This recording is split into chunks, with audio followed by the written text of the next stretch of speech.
اللہ تعالیٰ آپ پر اپنی نعمتوں اور برکتوں کی بارش کا نزول فرمائے، آمین۔ آپ نماز اور قرآن کی طرف یوں ہی نہیں جاتے، آپ چن لیے جاتے ہو۔ خدا کے نام سے ہر چیز کا آغاز کرتی ہوں، اسی پر ہے بھروسہ، اسی پر ناز کرتی ہوں۔ آج کا دن آپ کو ہر وہ خوشی دے جس کی آپ اللہ سے امید رکھتے ہو۔ جس نے سکھ میں شکر ادا کیا، اس نے دکھ میں رب کو بہت قریب پایا۔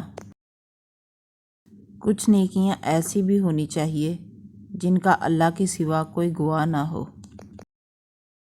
یا اللہ، ہمیں عطا کر ایسی معافی جس کے بعد گناہ نہ ہو، ایسی ہدایت جس کے بعد گمراہی نہ ہو، ایسی رضا جس کے بعد ناراضگی نہ ہو، ایسی عزت جس کے بعد ذلت نہ ہو، آمین۔ اللہ آپ کی زندگی میں خوشیوں کے انبار لگائے، آمین۔ جمعے کے روز جہنم کی آگ نہیں سلگائی جاتی، جمعے کے روز دوزخ کے دروازے نہیں کھلتے۔ انسان کو چاہیے کہ وہ ہر روز صدقہ دے، کیونکہ یہ ہم سب کو اچھی طرح پتہ ہے کہ کفن میں جیبیں نہیں ہوتیں۔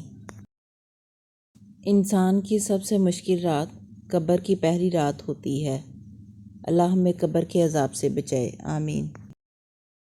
کتنا سکون دیتا ہے اس جگہ بیٹھ کے رونا جہاں اللہ کے سوا کوئی سننے والا نہ ہو۔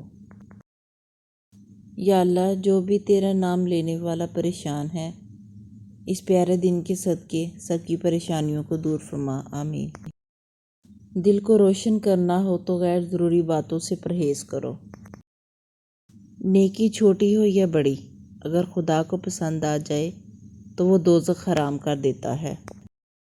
دوسروں کے لیے اچھا سوچو گے تو اللہ تعالیٰ تمہارے لیے راستہ بنا دے گا اور مشکلیں آسان کر دے گا۔ جمعے کے دن پرندے اور کیڑے مکوڑے ایک دوسرے سے مل کر کہتے ہیں، سلامتی ہو سلامتی ہو، یہ عمدہ دن ہے۔ جھوٹ کا بھی ایک ذائقہ ہوتا ہے، خود بولو تو میٹھا لگتا ہے اور کوئی دوسرا بولے تو کڑوا۔